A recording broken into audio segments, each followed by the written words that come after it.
All right, so we got Levi Brown here. He just put together this sweet Enduro comp carbon 29er, specialized newest Enduro bike. Levi's going to kind of go through the ins and outs of this bike. He knows it pretty intimately now that he just assembled it. So let's hear from Levi himself. Here he goes. Sweet. So this is the new Specialized Enduro. A lot of the frame design is reminiscent of the demo downhill bike. So it's got the new drop shock. The geometry is going to be quite similar. Definitely their most aggressive trail bike. So it's going to have 170 millimeters of travel front and rear.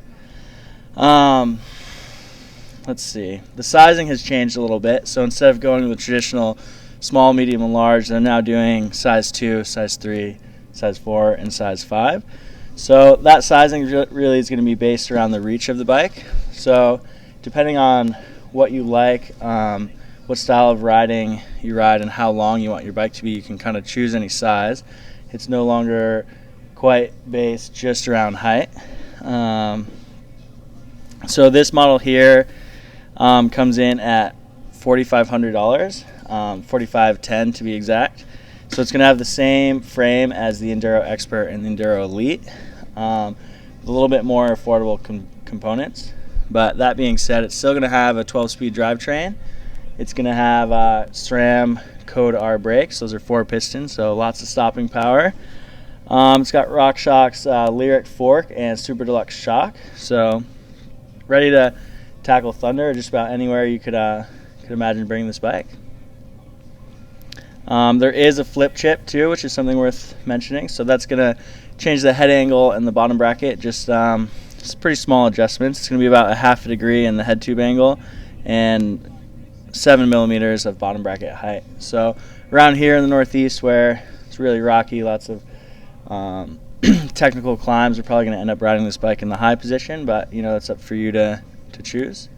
So definitely pretty excited to take this thing to the bike park next summer and see what it does.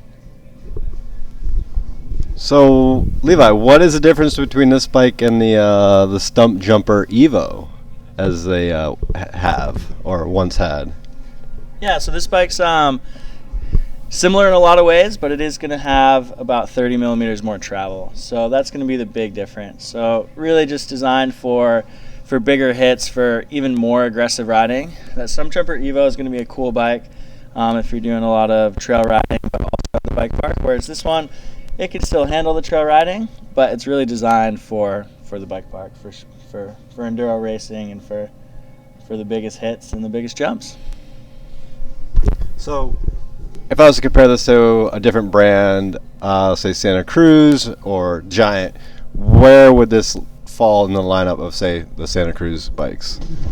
Yeah, so the bike that I've been riding for the past year, the Santa Cruz Mega Tower, is similar in a lot of ways, although I'm not quite sure if it's quite as big of a bike. So I haven't yet ridden this, but from the reviews and from what we've been reading, it's about as close as you can get to a downhill bike while still being a single crown trail bike.